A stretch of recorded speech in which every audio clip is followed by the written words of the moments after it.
السلام عليكم ورحمة الله وبركاته. وعليكم السلام ورحمة الله وبركاته.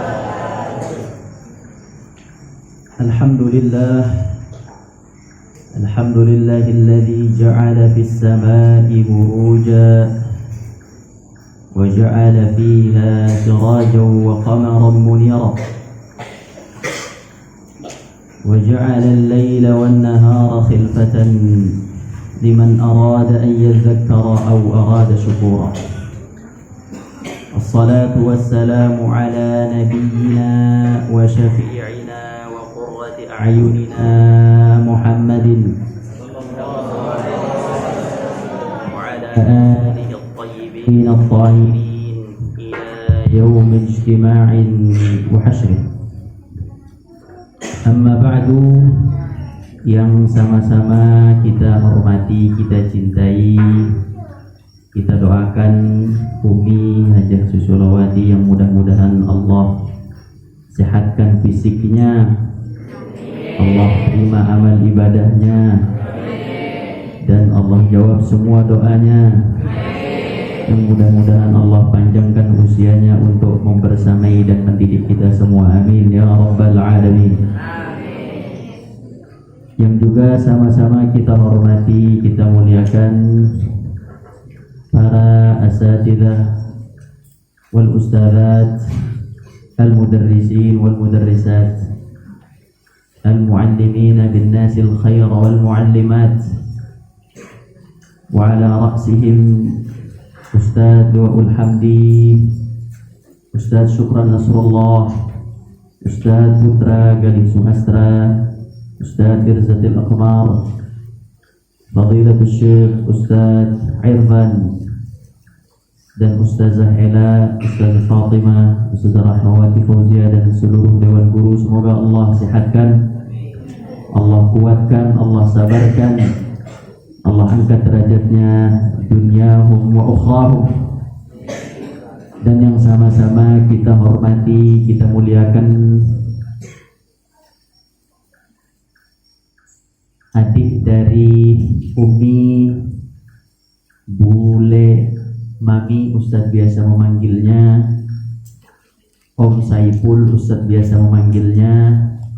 Mudah-mudahan Allah berikan sakinah, mawaddah warahmah dalam rumah tangganya, dan Allah Subhanahu wa taala jadikan setiap langkah dalam kehidupannya ibadah di sisi Allah Subhanahu wa taala, amin ya rabbal alamin. Dan yang tak lupa kita juga doakan untuk tamu undangan Bapak Tukimin, kita biasa menyebutnya, yang telah bana masjidan, yang telah membangun masjid ini. Semoga dengan adanya masjid ini Allah jadikan pahalanya mengalir ke beliau juga. Dan tak lupa kita mendoakan al-maghfurlah Syekhana wa abina Haji Muhammad Rizal Lubis bin Dina Ali. Semoga Allah Subhanahu wa taala merahmati beliau rahmatan wasi'ah wa rafa'a darajatahu ma'al habibil mustafa Muhammad sallallahu alaihi wasallam. Semoga Allah Subhanahu wa taala mengampuni dosa beliau dan mengangkat derajat beliau bersama baginda besar Muhammad sallallahu alaihi wasallam di surga Firdaus kelak, amin ya rabbal alamin. Dan juga yang sama-sama kita doakan pewakaf dari masjid ini beserta keluarga besar almarhumah Hajah Nur Megawati beserta dengan keluarga besarnya dan seluruh yang telah membantu dalam proyek masjid ini. Semoga Allah Subhanahu wa taala menjadikan setiap ibadah santri, baik fisik maupun hati di masjid ini, semuanya terkumpul dan terkirim kepada kebaikan mereka semua di dunia wal akhirah. dan mudah-mudahan dengan itu menjadikan sebab nuzulil barakat wal khairat wal masarrat wal tayyibat kepada mereka semua di dunyahum wa ukhrahum. Dan tak lupa juga kita mendoakan anak-anak, para santriwan santriwati, dan juga kepada tim hadrah rijalan wa nisaa, sigharan wa kibara. Semoga semua santriwati Allah Subhanahu wa taala jadikan minas salihin was salihat wal qanitin wal qanitat, al hafizin wal hafizat, wal dhakirin Allah katsiran wal dhakirat. Amin ya rabbal alamin. Anak-anakku sekalian, para dewan guru, tamu undangan, alhamdulillah pada malam hari ini terkumpul dua kebaikan. Kebaikan pertama adalah tasyakuran, dan itu adalah asyukur. Sebagaimana Allah Subhanahu wa taala mengatakan, la in syakartum la azidannakum. Kalau kalian bersyukur kepadaku akan aku tambah. La azidannakum billahi tauhid wan nun tauhid. Akan benar-benar akan aku tambahkan. Wala in kafartum inna azabi lasyadid. Apabila kalian kufur, dusta, maka azabku sangat pedih. Maka kebaikan pertama, kita sama-sama bersyukur dengan selamatnya Umi beserta rombongan zihaban wa iyaba.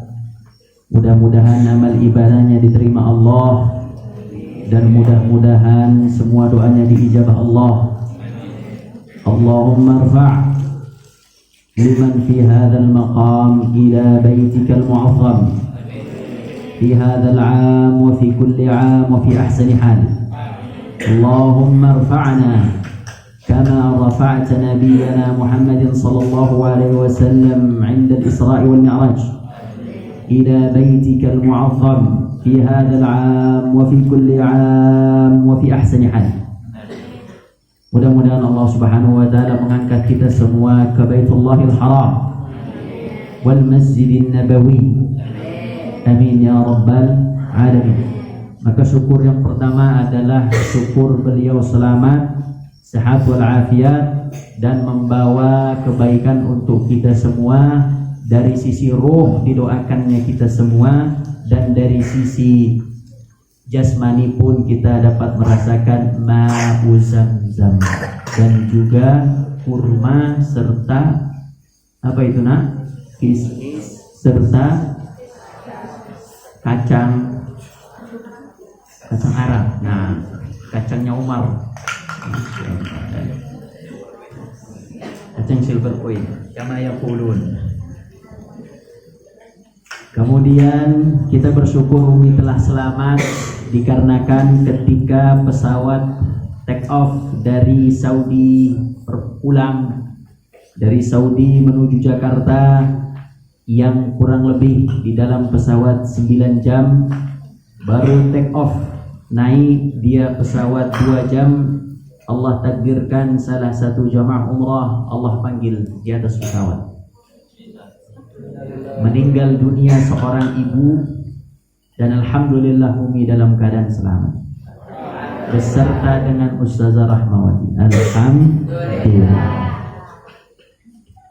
Maka itulah kehidupan, kita tidak tahu di mana akan meninggal dan bagaimana akan meninggal. Tapi yang pasti, jika seorang meninggal di Makkah Al-Mukarramah, atau sedang tawaf, atau sedang al-hajj wal umrah, fala tughliqu ru'usahum, maka jangan pernah menutupi kepala mereka. Fa innahum sayub'atsu mulabbiyan, karena orang yang meninggal pada saat umrah menggunakan kain ihram ataupun haji, fa innahum sayub'atsuna mulabbiyan, mereka akan dibangkitkan pada hari kiamat dengan mengucapkan talbiyah, labbaik Allahumma labbaik, labbaik la syarika لك لبيك إن الحمد والنعمة لك والملك لا شريك لك لبيك اللهم لبيك لبيك لا شريك لك لبيك إن الحمد والنعمة لك والملك لا شريك لك. Anak-anakku sekalian, para dewan guru, tema kita adalah Maulid Nabi dan ini adalah kebaikan. Maulid Nabi ini adalah kebaikan. Ustadz jarang menggunakan baju putih, tapi hari ini menggunakan baju putih ihtiraman lin nabiyil mu'azzam, karena menghormati Nabi Muhammad sallallahu alaihi wasallam yang lahir pada 12 Rabiul Awal, dan hari ini adalah hari ke-12 Rabiul Awal, tepat dengan hadirnya Nabi besar Muhammad sallallahu alaihi wasallam. Anak-anakku sekalian, Rasul sallallahu alaihi wasallam dilahirkan di sebuah kota yang penuh dengan kehancuran dan penuh dengan kejahiliahan. Pada masa Nabi Muhammad SAW ada dua dinasti besar, ada dua negara adidaya. Yang pertama adalah Romawi di sebelah barat, dikenal dengan istilah Ar-Rum, dengan Kaisar Romawi disebut dengan Herakl. Dan yang satu lagi negara adidaya adalah negara Al-Furs di Persia, negara Iran saat ini, di mana itulah tempat kelahiran dan asalnya Salman Al-Farisi. Maka Salman Al-Farisi mendapatkan gelar Al-Farisi karena memang beliau dari Persia, maka gelarnya adalah Al-Farisi, Salman Al-Farisi. Dan di antara dua negara besar ini yang saling bersaing, di tengah-tengahnya ada kampung kecil, la ya'rifuhu ahad. Kampung ini tidak ada yang mengetahui, tidak dikenal dunia, apalagi dikenal oleh Raja Herakl, Raja Romawi dan Raja Persia, ghair ma'ruf. Dengan hancurnya keberadaan tempat Nabi Muhammad SAW lahir, di mana seorang anak perempuan ketika lahir ke muka bumi ini, maka semua sepakat para orang-orang jahiliyah membenci, marah, dan menguburkannya dalam keadaan hidup-hidup. Itulah keadaan orang-orang kafir Quraisy pada zaman jahiliyah. Mereka membunuh anak-anak perempuan. Kemudian mereka juga meminum khamr, mereka berzina, mereka merampok, mereka juga mengadakan perang antara satu kabilah dengan kabilah yang lain, dan terjadi perbudakan di mana manusia diperjualbelikan dan manusia diperlakukan bagaikan binatang. Maka itulah yang terjadi pada zaman Nabi Muhammad SAW. Maka orang-orang soleh ketika itu hanya terdiam dan menunggu keadaan siapa yang bisa merapihkan ini semua. Maka dunia menunggu. Andaikan hewan bisa berbicara, pohon bisa berbicara, tanah bisa berbicara, Gunung Uhud bisa berbicara, mereka akan protes kepada Allah dan mereka akan meminta segerakan datangnya Nabi terakhir. Karena orang-orang soleh pada saat itu sudah terdiam dan bosan dengan keadaan, dan mereka menunggu siapa yang akan hadir untuk membenarkan dan merapihkan ini semua. Maka Waraqah bin Naufal, seorang rahib Nasrani, seorang yang berpegang teguh kepada ajaran Nabi kita Ibrahim alaihissalam, dan juga Khadijah al-Kubra. Khadijah sebagai seorang perempuan ternama At-Tahirah, yang mendapatkan gelar At-Tahirah, wanita suci, di mana wanita ketika itu menjadi barang yang murah tapi Khadijah al-Kubra at-Tahirah mendapatkan gelar suci karena menjaga dirinya. Dan Abu Bakar As-Siddiq radhiyallahu anhu sebagai seorang makhluk manusia, sebaik-baiknya manusia setelah para nabi pun, mereka semua hanya menunggu dan terdiam. Bayi mana, tangisan mana yang akan menjadikan Makkah baldatun thayyibatun wa rabbun ghafur. Maka singkat cerita, lahirlah Nabi kita Muhammad alaihi salatu wassalam pada tanggal 12 Rabiul Awal, di mana ini menunjukkan bahwa kita tidak boleh meremehkan bayi yang lahir ke muka bumi ini. Bahkan kita tidak boleh mengatakan bayi ini adalah beban bagi saya. Subhanallah, kalam fahish, kalam salah tidak boleh dilontarkan oleh kaum muslimin. Mengapa demikian? Karena memang kelahiran bayi, bahkan kelahiran seorang bayi, dijelaskan di dalam Islam, dia tidak sedang menumpang rizki dengan orang tuanya. Wallah, seorang bayi sedang tidak menumpang rizki oleh orang tuanya. Iya, benar, orang tua yang mencari nafkah, orang tuanya yang bekerja keras, baik bapak maupun ibunya. Tapi rizki dia telah Allah catatkan ketika di dalam kandungan. Maka bayi yang lahir, siapapun dia, itu bisa menyebabkan perubahan dunia, dan dilarang kita sebagai seorang muslim untuk mencelanya. Inna ahadukum la yujma'u fi batni ummihi 40 yawman. Sesungguhnya kalian diciptakan dalam perut ibu kalian 40 hari. Thumma takunu 'alaqatan mithlu dhalik. Kemudian kalian menempel pada rahim fi qararin makin, rahim mithlu dhalik 40 hari. Thumma yakunu 'alaqatan mithlu dhalik. 'Alaqatan mithlu dhalik, kalian menempel, makhluk itu menempel kepada rahim mencari tempat. Thumma takunu mudghatan, kemudian menjadi segumpal darah dan daging. Mithlu dhalik 40 yawman, 40 hari. Kemudian thumma yunfakhu fihi ruh, kemudian kalian ditiupkan ruh.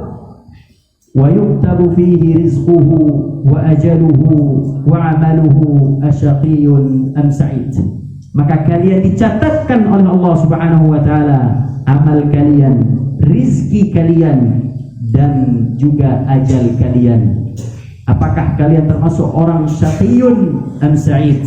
Maka anak yang kecil yang lahir dari perut orang tuanya, termasuk kita yang lahir dari perut orang tua kita, tidak boleh kita mencelanya. Mungkin dia yang akan menjadi perubahan dunia ini, insya Allah. Maka perlu sesosok bayi yang lahir di tempat itu dan membereskan semua itu. Maka itulah baginda besar Muhammad SAW lahir ke muka bumi ini, yang sudah ditunggu-tunggu oleh alam semesta untuk memperbaikinya. Dan ingat, tugas Nabi Muhammad SAW bukan hanya berdakwah bagi kaumnya. Jika seluruh nabi perintah untuk dakwah adalah kepada seluruh kaumnya masing-masing. Nuh kepada kaumnya.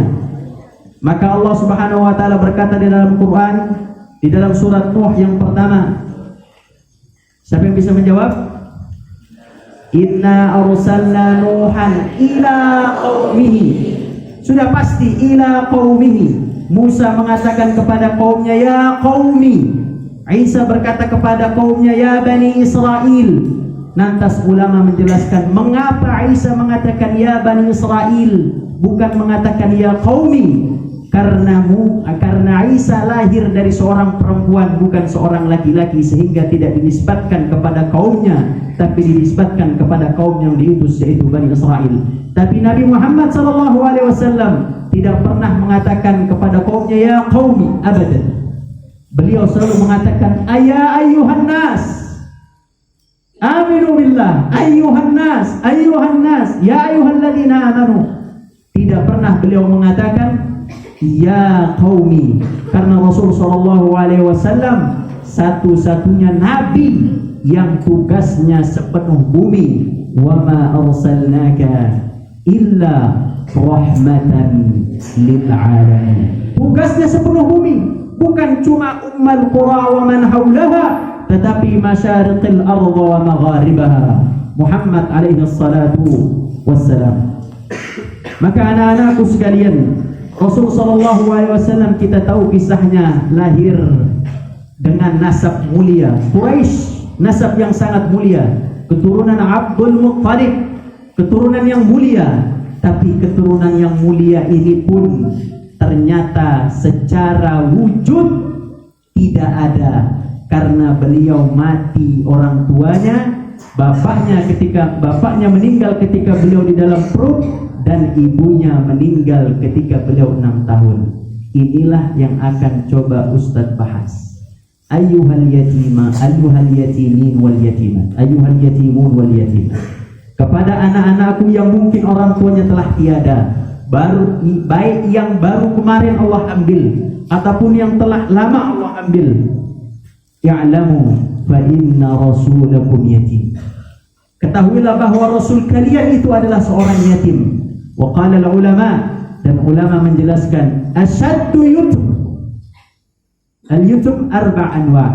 Yatim ada 4 golongan. Asyadduhu an tamuta abuka wa anta fi batni ummi. Yatim yang paling berat kata para ulama adalah ketika kamu meninggal sedangkan kamu di dalam perut ibumu dan kamu tidak pernah mendengar suara bapakmu, tidak pernah melihat bapakmu, bahkan kamu tidak pernah mengatakan ya abi, ya abi. Maka yang masih ada orang tuanya sampai saat ini, kalau kalian ingin bertanya bagaimana rasanya tidak punya orang tua, tanya kepada teman-teman kalian yang yatim. Dan jangan pernah menunggu, karena penyesalan datang terakhir. Yang datang pertama namanya pendaftaran. Subhanallah. Yang datang pertama namanya apa? Pendaftaran. Jadi kalau penyesalan di akhir, kalau di awal pendaftaran. Masya Allah. Rasulullah sallallahu alaihi wasallam memiliki seorang ayah yang kita kenal, Abdullah. Ketika Abdullah menikah dengan istrinya Aminah, kemudian Abdullah mengatakan kepada Aminah, izin, wahai Aminah, saya ingin berdagang mencari nafkah, pergi ke Syam, tunggu saya 3, 4, 5, 6 bulan baru saya balik. Wahai ya zauji, wahai suamiku, jangan terlalu lama meninggalkanku. Sang ayah tidak tahu bahwa ternyata di dalam perut istrinya sudah mengandung Muhammad sallallahu alaihi wasallam. Maka pergilah Abdullah pergi ke negeri Syam untuk berdagang. Kemudian Abdullah memiliki keluarga di Madinah. Kemudian beliau pun datang ke Madinah, dan beliau pun lelah di Madinah, sampai akhirnya beliau pun meninggal dunia di Madinah. Kemudian saudara-saudara daripada keluarganya mengatakan, istrinya pasti tidak tahu meninggal suaminya di Madinah. Kita sebagai keluarganya wajib untuk mengunjungi kota Makkah. Maka datanglah keluarganya Abdullah ke kota Makkah untuk mengabarkan kepada Aminah bahwa suaminya telah meninggal dunia. Sesampainya di kota Makkah, diketuk pintunya, assalamualaikum Aminah. Naam anaha, iya saya Aminah. Wahai Aminah, tahukah engkau bahwa suamimu telah meninggal dunia? Subhanallah. Pergi untuk mencari nafkah, pulang tinggal nama. Maka nangislah Aminah radhiyallahu anha. Aminah pun menangis karena ia kehilangan suaminya untuk selama-lamanya, sedangkan perutnya sedang mengandung seorang anak yang akan menjadi pembesar di atas muka bumi ini. Kemudian Aminah pun hanya bisa mengusap-usapkan perutnya dan mencintai anaknya dengan sepenuh hati, dan memohon maaf dengan anaknya karena ketika ia lahir ia tidak memiliki pelindung, yaitu seorang ayah. Kemudian ketika Nabi Muhammad SAW lahir, lahir dalam keadaan yatim, lam yara abahu qat, belum pernah mendengar suara dan belum pernah melihat ayahnya selama-lamanya. Dan di tahun pertama Rasulullah diberikan nafkah berupa susu oleh Halimatus Sa'diyah di Bani Sa'ad, dan beliau tidak tinggal dengan ibunya. Bagaimana seorang pejuang, memang Rasul SAW Allah didik untuk kuat mentalnya, untuk hebat, maka banyaklah kesusahan Rasul SAW di masa kecil. Singkat cerita, Rasul SAW sudah berusia 5 tahun, kemudian dikembalikan kepada ibunya, yaitu Aminah. Tidak berselang lama, hanya 1 tahun saja bersama ibunya. Maka Aminah pun suatu hari mengatakan kepada anaknya, wahai Muhammad, dan ini adalah pertemuan dan perjalanan pertama. Kalau mungkin anak-anak kita kalian ini, ketika mungkin Ustaz tanya kapan perjalanan pertama dengan orang tua kalian, jawabannya adalah pertama kali saya pergi dengan orang tua saya Ustadz ke Ancol. Pertama kali saya pergi dengan orang tua saya Ustadz ke mall, beli baju, beli mainan, jalan-jalan, pergi ke rumah saudara, ke rumah nenek, pulang kampung. Tapi tidak dengan awal safari Rasulullah SAW. Awal safar, awal perjalanan Rasul SAW bukan untuk jalan-jalan dan main-main. Apa yang dikatakan oleh seorang istri kepada anaknya, wahai ya bunayya, wahai Muhammad SAW, ayo kita pergi ke kuburan ayahmu.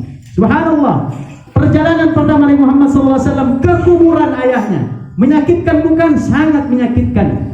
Kemudian Rasulullah SAW pun diajak oleh ibunya, dan ibunya pun mengatakan, wahai anakku, kita pergi ke kuburan ayahmu dan kita bersilaturahim kepada saudara-saudara ayahmu. Subhanallah, ini adalah al-wafa minaz zaujah ila zauj. Ini adalah al-wafa, sifatul wafa dari seorang istri kepada suaminya, di mana ketika suaminya telah meninggal dunia, tetapi istrinya tidak lupa dengan suaminya dan juga tidak lupa dengan kerabat-kerabat suaminya. Banyak sekarang seorang istri yang lupa dengan kerabat suaminya. Ketika meninggal suaminya lupa dengan kerabat suaminya. Wallah, Aminah tidak begitu. Aminah ingat kepada kerabat-kerabat Abdullah di Madinah sana. Kemudian akhirnya pun Aminah berjalan dengan Sayyiduna Muhammad SAW ke kota Madinah. Sampailah di kota Madinah, wa awwalu nadharin, nadhrah pertama Rasul SAW yang disampaikan oleh Aminah kepada anaknya, ya Muhammad, inna hadza qabru abik. Subhanallah, wahai Muhammad, inilah kuburan ayahmu. Maka menangislah Habibuna wa Sayyiduna wa qurrati a'yunina Muhammad sallallahu alaihi wasallam. Menangis karena memang perjalanan pertamanya ialah melihat kuburan ayahanda Abdullah, ayah dari Nabi kita Muhammad sallallahu alaihi wasallam. Singkat cerita, ketika Nabi Muhammad sallallahu alaihi wasallam sudah berkunjung ke makam ayahnya, maka beliau pun pulang dan beliau jalan bertiga. Pertama Nabi kita Muhammad, kemudian ibunya adalah Aminah, dan jariyah yang disebut dengan Ummu Aiman, pembantu mereka Ummu Aiman. Kemudian jarak antara Makkah dan Madinah adalah 500 km, dan 500 km itu ditempuh bukan dengan mobil, bukan dengan pesawat, tapi ditempuh dengan jalan kaki. Sebagaimana seorang perempuan, normalnya seorang perempuan diciptakan dalam keadaan lemah, maka Quran mensifati laki-laki dengan kekuatan, ar-rijalu qawwamuna 'alan nisa. Maka seorang perempuan yang datang dari kota Makkah menuju Madinah, Aminah dari kota Makkah menuju Madinah 500 kilo, kemudian pulang lagi 500 kilo. Sebelum sampai ke Makkah, di daerah Abwa antara Makkah dan Madinah, maka Aminah pun terjatuh dan tersungkur karena kelelahan, dan jariyah Ummu Aiman pun menggendong, mengangkat Aminah. Kemudian Aminah pun ingin merangkul Nabi Muhammad sallallahu alaihi wasallam. Kemudian Allah matikan ibunda Nabi Muhammad sallallahu alaihi wasallam. Wallahi baina yaday ainiha. Subhanallah, ibunya meninggal di depan matanya Nabi Muhammad SAW. Coba kamu bayangkan, ibumu meninggal ketika ibumu sudah ingin menggendongmu, ya Muhammad, maka tersungkur dan meninggallah. Kemudian Nabi Muhammad SAW diperintahkan oleh Ummu Aiman, wahai Muhammad, ayo kita gali kubur. Subhanallah, nazalat ad-dama'u nazal, turunlah air mata itu. Tidak terbendung, ya Ummi, ayahku telah meninggal di Madinah, sekarang ibuku meninggal saat ini, ya Allah. Kemudian turunlah air mata Nabi Muhammad SAW. Digali. Nabi Muhammad ketika lihat ibunya menangis, ibuku. Kuburannya digali oleh Nabi Muhammad SAW. Digali kuburannya ibuku, tak sangguplah melihat ibuku. Maka Ummu Aiman pun fakuntu u'iduhu, aku jauhkan Nabi Muhammad dari memandang wajah ibunya karena aku tak tahan melihatnya. Anak usia 6 tahun melihat kuburan ayahnya dan melihat kuburan ibunya. Bahkan dia yang menggali sendiri, Ummi 6 tahun, Ummi ibuku. Kemudian diletakkanlah ibunya di atas kuburan tersebut. Kemudian Rasulullah SAW berjalan seraya terus mengingat Ummi. Hanya pertemuan setahun dan meninggal di hadapan dirinya. Sampai ke kota Makkah, beliau tidak langsung ke rumahnya. Beliau ke rumah kakeknya Abdul Muttalib. Ketika dibuka pintunya, Assalamualaikum ya jaddi, Assalamualaikum ya jaddi. Kemudian Abdul Muttalib pun membuka, ya wahai Muhammad, fain ummak, wahai Muhammad, mana ibumu? Kau jalan dengan ibumu. Kemudian Nabi Muhammad pun mengatakan, matat.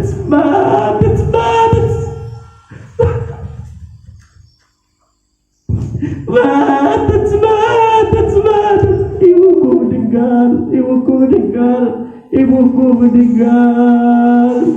Kemudian dhamma Abdul Muttalib pun merangkul Nabi Muhammad sallallahu alaihi wasallam sudah mengatakan, anta bunai. Engkau anakku, engkau bukan cucuku, engkau anakku. Abdul Muttalib yang mengasuh Nabi sallallahu alaihi wasallam selama 2 tahun. Para ulama pun mengatakan, wahai kaum muslimin, ketahuilah, asyadul yutmu nabiyina Muhammad sallallahu alaihi wasallam, kisah yatimnya terdahsyat di atas muka bumi ini adalah kisah yatimnya Nabi kita Muhammad sallallahu alaihi wasallam. Dan itu adalah bagian dari rangkaian Allah Subhanahu wa taala yang ingin mengajarkan kepada Nabi sallallahu alaihi wasallam agar dia tidak mengatakan ya abi wa ya ummi, tetapi dia selalu mengatakan ya Rabbi, ya Rabbi. Allahumma salli wa sallim wa barik. Maka anak-anakku sekalian, kisah Rasul sallallahu alaihi wasallam adalah perjuangan. Maka untuk anak-anakku yang yatim, baik tidak ada ibunya maupun tidak ada bapaknya, kehilangan orang-orang tercintanya, jangan khawatir. Fa inna rasulakum yatim, karena sesungguhnya Rasul sallallahu adalah anak yang yatim dan beliau adalah anak yang paling penyayang. Walaupun beliau tidak mendapatkan kasih sayang sebagaimana kita mendapatkan kasih sayang dari orang tua kita, tapi ketahuilah bahwa beliau adalah orang harisun alaikum bil mu'minina raufur rahim. Beliau yang selalu mengutamakan umatnya dan umatnya. Suatu ketika Aisyah radhiyallahu anhu mendengar suara ketika Rasul sujud, beliau mengatakan, Allahumma ummati. Ya Allah, wahai umatku. Maka baginda besar Muhammad sallallahu alaihi wasallam ditempa dalam usianya yang sejak dini dengan kesabaran dan juga dengan perjuangan. Inilah yang ingin sama-sama kita tanamkan pada diri hati kita. Jika anak-anakku sekarang masih punya orang tua, walaupun orang tua rumahnya reot luar biasa, tapi ketahuilah bahwa itu adalah surgamu.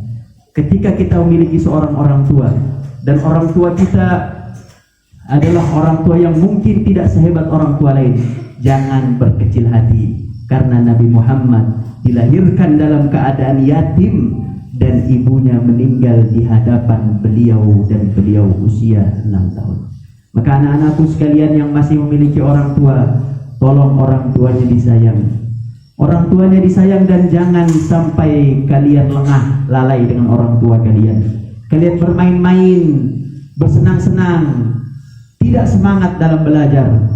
Suatu ketika akan datang di mana masa bahwa kalian akan menangis di hadapan kaki orang tua kalian yang sudah terbujur kaku, dan itu semua sudah tidak ada gunanya lagi untuk berbakti karena kalian telah mengecewakan orang tua kalian, yang mungkin nanti ketika pulang ke rumahnya ternyata di rumahnya sudah ada bendera kuning.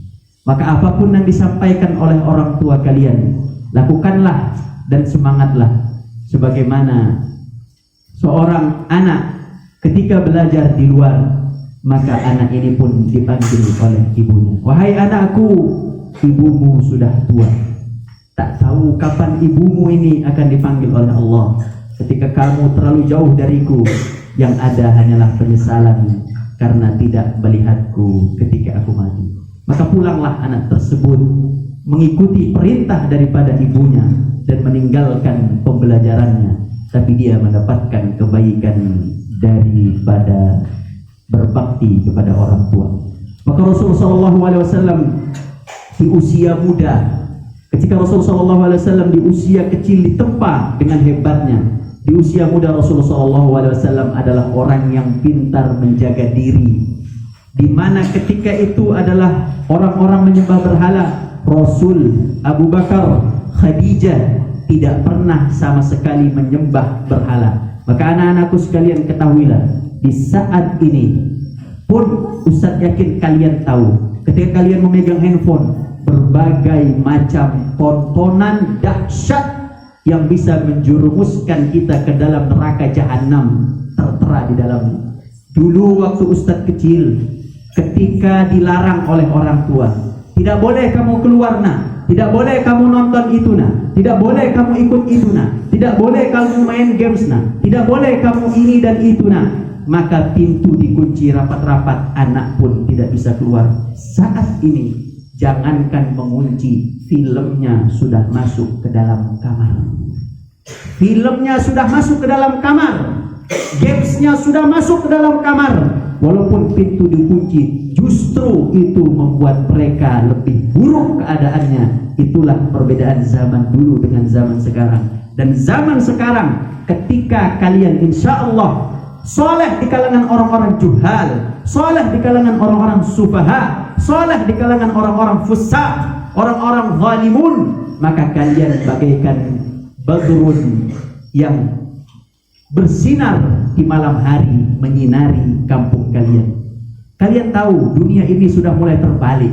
Sekarang laki ingin jadi perempuan, perempuan ingin jadi laki, dan itu diekspos di dalam media sosial, dibesar-besarkan. Orang-orang bertato mulai banyak berbicara dengan bicara yang tidak jelas, tanpa ilmu. Sedangkan Islam semuanya berdiri di atas ilmu. Mau jalan ke masjid ada ilmunya, mau ke kamar mandi ada ilmunya, mau melahirkan ada ilmunya, membina generasi ada ilmunya. Semua kita, agama kita dibangun atas dasar ilmu. Sedangkan mereka yang punya media berbicara orang-orang bodoh, menyiapkan kebodohan-kebodohan di tengah masyarakat, dikenal dengan fashion week. Apa istilahnya itu? Gak jelas.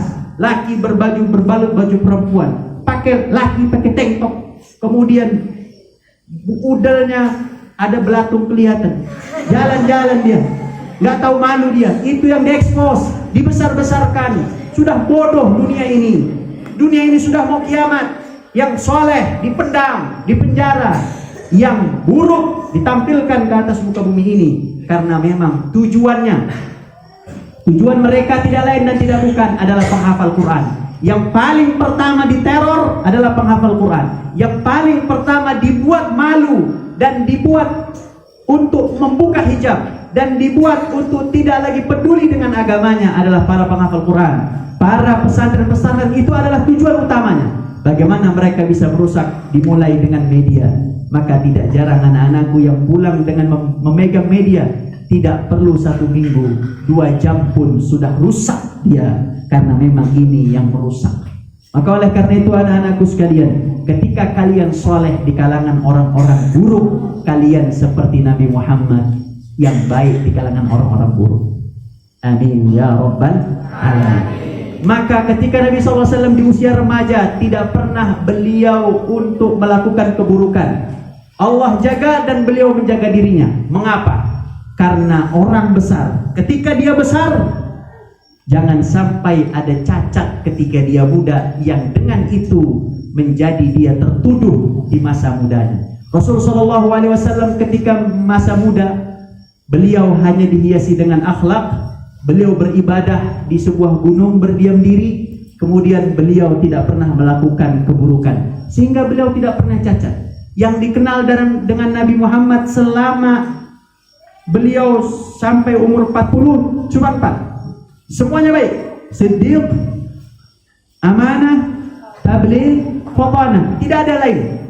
Dan ketika Hajar Aswad tunggal jatuh dari tempatnya, maka kaum Quraisy pun mengatakan, siapa yang akan menempatkan batu surga ini kembali ke tempatnya?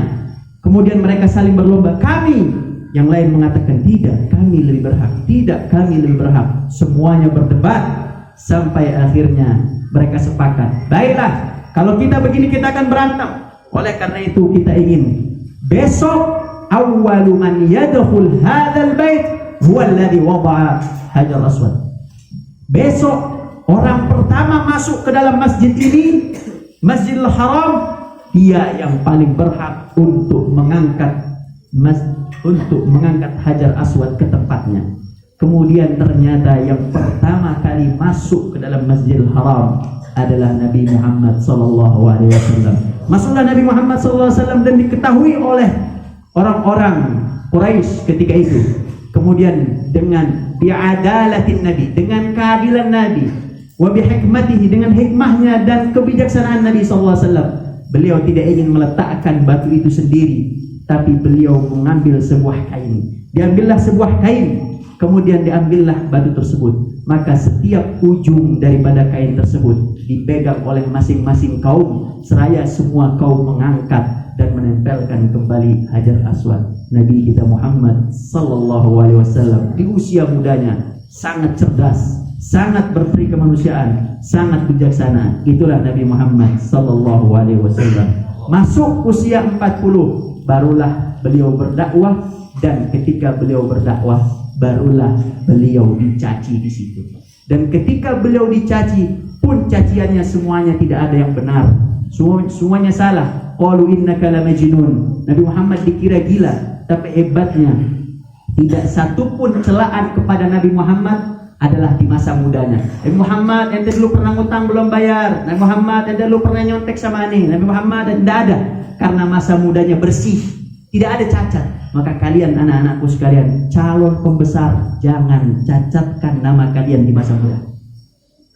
Ketika sudah cacat di masa muda, orangnya masih ada, masih hidup, suatu hari kalian sudah besar, dulu ngambil mangga sama saya di pohon belakang pondok itu, cacat namanya.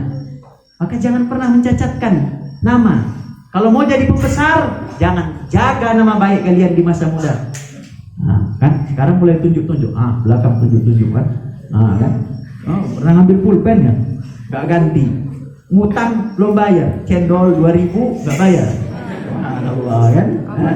Jangan pernah cacatkan. Maka ketika usia 40 tahun, singkat cerita, datanglah siapa? Datanglah malaikat Jibril.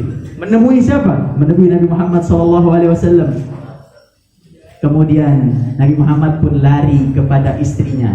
Suami terbirit-birit lari dan mengatakan, zammiluni, zammiluni, wahai istriku, berikan aku selimut-selimut. Maka sang istri yang solehah langsung memberikannya selimut. Tidak bertanya, Muhammad kamu dari mana? Ngapain? Sama siapa? Nah, kalau istri sekarang, suami pulang, minta selimut. Dari mana ente ya? Interogasi dulu, salah ini. Langsung apa yang diminta suami kasih. Zammiluni, zammiluni. Di dalam riwayat lain, dathiruni, dathiruni. Itulah keluar sabab nuzul ayat ya ayyuhal muzammil zammiluni wa ya ayyuhal muddaththir daththiruni. Langsung diberikan. Kemudian setelah tenang keadaannya baru ditanya, wahai abangda, abangda yang sedang ngantuk, wahai abangda tercinta, opo gerangan iki? Kemudian Nabi Muhammad pun menceritakan bahwa dia ditatangi oleh sebuah makhluk besar dan seterusnya. Kemudian Khadijah sebagai seorang istri salehah pun menenangkan suaminya seraya mengatakan, fa innallaha lan yuhza'ak, sungguhnya engkau tidak akan dihinakan oleh Allah. Fa innaka tasilul arham, karena engkau adalah orang yang menjalankan silaturahim. Wa tu'til fuqara, dan membantu anak-anak yatim, anak-anak duafa, anak-anak yang membutuhkan. Tidak mungkin engkau akan dihinakan oleh Allah. Singkat cerita, mereka jalan ke seorang rahib pada zaman itu, namanya Waraqah bin Naufal. Waraqah, datang mereka ke Waraqah. Kalau gitu wahai Nabi Muhammad, kita datang saja ke Waraqah bin Naufal. Kita tanya dia, karena dia adalah satu-satunya manusia yang masih berpegang teguh kepada ajaran agama Nasrani. Datang mereka ke Waraqah bin Naufal, kemudian diceritakanlah kisah itu. Kemudian Waraqah bin Naufal mengatakan, sesungguhnya yang datang kepadamu Namus, disebutkan oleh Waraqah bin Naufal, sesungguhnya yang datang dan engkau ceritakan kepadamu itu adalah pula Namus, itu datang pula kepada Nabi Musa, dan itu adalah Jibril. Maka anta nabiyyu akhir zaman, anta nabiyyu hadhil ummah, engkau adalah nabi akhir zaman dan engkau adalah nabi umat ini. Kemudian Waraqah bin Naufal mengatakan, wallah, seandainya aku masih muda, aku akan masuk ke dalam ajaranmu. Dan Waraqah bin Naufal waktu itu usianya 90 tahun.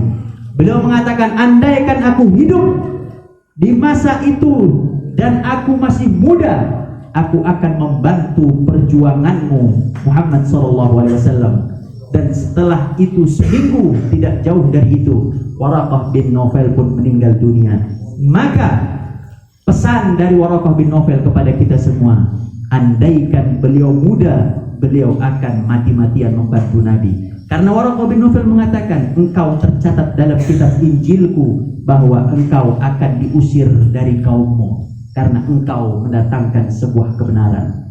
Maka ini pesan kepada semua para pemuda, bahwasanya kita para pemuda semua ini wajib membela Nabi Muhammad sallallahu alaihi wasallam.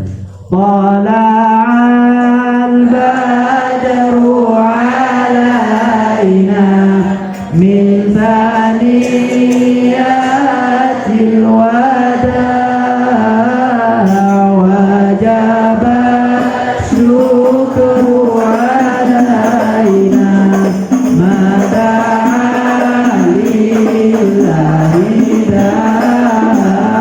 Tala'al badru alaina min thaniyatil wada wajaba syukru alaina mada'a lillahi ta'ala.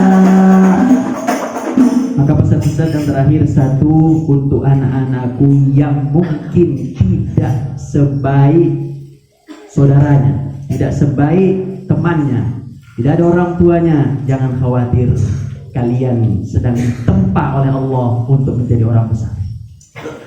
Kemudian yang kedua, pesan yang kedua, anak-anakku sekalian, mencintai Rasulullah SAW adalah sebab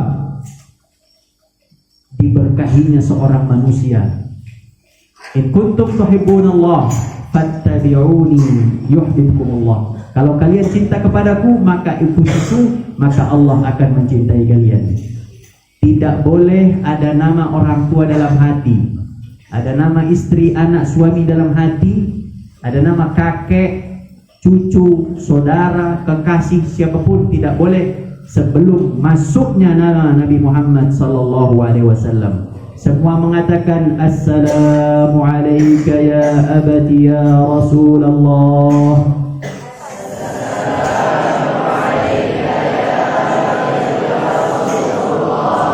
Assalamu alayka ya abati ya Rasulullah.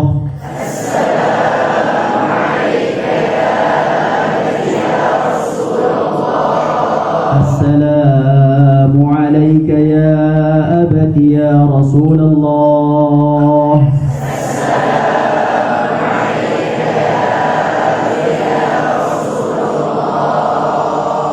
Selamat kepadamu wahai ayahku tercinta Rasulullah sallallahu alaihi wasallam. Kemudian yang ketiga, anak-anakku sekalian, adalah kita sebagai pemuda jangan sampai jatuh kepada kejahiliahan yang modern saat ini. Ketika nanti kalian pulang, ketika nanti kalian izin keluar, ketika nanti kalian keluar, pastikan bahwa kalian adalah as-shaimin, al-qaimin, al-hafidhin, as-salihin, orang-orang saleh yang memperbaharui bumi ini menuju kebaikan, bukan makin memperburuk. Dan yang terakhir, yang keempat, pesan Ustaz adalah kita semua diperintahkan, diwasiatkan oleh Waraqah bin Naufal untuk menjadi pejuang Nabi Muhammad sallallahu alaihi wasallam. Siapa orang yang paling kita cinta?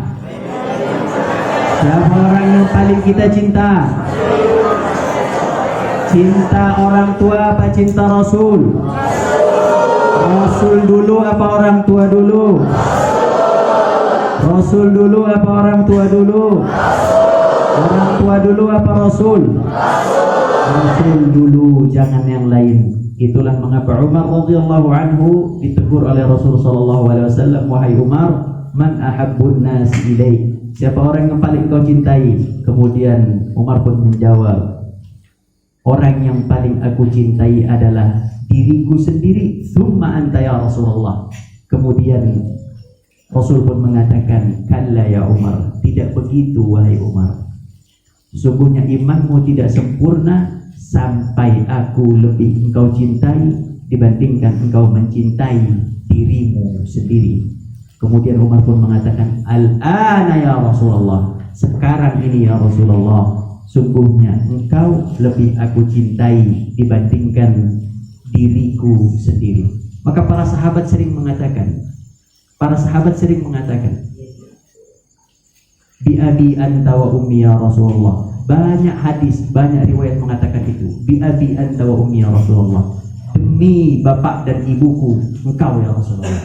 Jadi Rasul sallallahu alaihi wasallam di atas fauqa kulli syai. Maka ketika Umar pun mendengar bahwa Rasul sallallahu alaihi wasallam meninggal dunia, Umar pun marah dan mengatakan, barang siapa yang mengatakan inna Muhammadan qad mat sa'adribu unuqah, barang siapa mengatakan bahwa Nabi Muhammad telah meninggal dunia, aku akan tebas lehernya.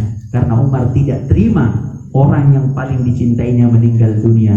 Maka bangkitlah Abu Bakar As-Siddiq radhiyallahu anhu mengatakan, kuffa anta ya Umar, diam kamu wahai Umar, seorang senior yang bijaksana, diam anta wahai Umar. Kemudian dibacakanlah sebuah ayat yang tadi dibacakan oleh qari kita, laqad ja'akum rasul wa ma Muhammadun illa rasul qad khalat min qablihi ar-rusul aw immata aw qutila inqalabtum ala aqabikum falan yadurrullaha syai'a wa sayajzillahu asy-syakirin. Muhammad tidak lain dan tidak bukan adalah Rasul. Dia akan hidup dan dia akan mati. Qad khalat min qablihi ar-rusul, telah ada Rasul sebelum-sebelumnya. Apabila Rasul itu meninggal, au qutila atau terbunuh, inqalabtum ala aqabikum, apakah kalian akan kembali murtad? Wa man yaf'alu dzalika falan yadurrullaha syai'a. Barang siapa yang melakukan itu tidak akan bisa mempengaruhi Allah, membahayakan Allah, dan Allah akan memberikan kebaikan balasan kepada orang-orang yang bersyukur. Dan nasihat Ustaz yang kelima adalah kita semua jangan pernah mencacatkan nama kita saat ini sampai nanti kita besar. A'udzubillahi minasyaitonir rajim. Bismillahirrahmanirrahim. Alhamdulillahirabbil alamin. Wassalatu wassalamu ala rasulil amin wa ala alihi wa sahbihi wasallam. Amin. Allahumma shalli ala sayyidina Muhammad. Allahumma shalli ala sayyidina wa habibana wa qurrati a'yunina wa syafi'ana Muhammad. Allahumma salli ala sayyidina Muhammad. Ya Allah ya arhamar rahimin, ya mujib as-sa'ilin. Ya Allah, pada hari ini ya Allah kami berkumpul di rumah-Mu ya Allah. Amin. Untuk melaksanakan tasyakuran atas selamatnya keluarga kami yang telah pergi dari umrah ya Allah. Allahumma ij'al umratahum mabruratan. Ya Allah, jadikanlah setiap umrah mereka ya Allah umrah yang mabrurah ya Allah. Terimalah amal ibadah mereka semua ya Allah. Jawablah semua doa mereka semua ya Allah. Jadikanlah mereka hamba-hamba-Mu yang bersyukur ya Allah. Ya arhamar rahimin. Biwasilati nabiyina Muhammadin sallallahu alaihi wasallam, ampunilah dosa kami ya Allah pada malam hari ini ya Allah.